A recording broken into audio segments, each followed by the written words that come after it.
Олон улсын геополитикийн нөхцөл байдалтай холбоотойгоор дэлхийн зах зээл дээрх түүхий газрын тосны үнд өөрчлөлт орж байгаатай холбогдуулан нефтийн бүтээгдэхүүний хомсдол үүсэх эрсдэл учирч болцсохгүй байнамаа.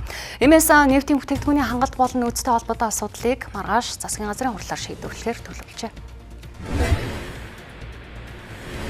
За манай хөрш бүгд хамтдаар улс бол хэрэглээнийхээ үнийг нэмсэн байна. За энэ бол өнгөрсөн 7 хоногт болсон үйл явдал.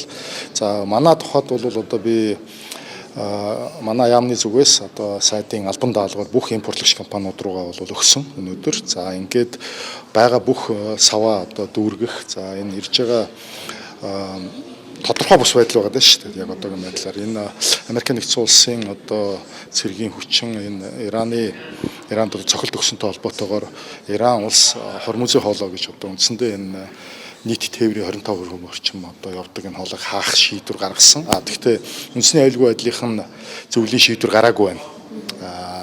Төр засгийн шийдвэр гарсан үндэсний аюулгүйн зөвлөлөд тусдаа бүтцтэй тэр нь шийдвэрээ гаргаагүй байна.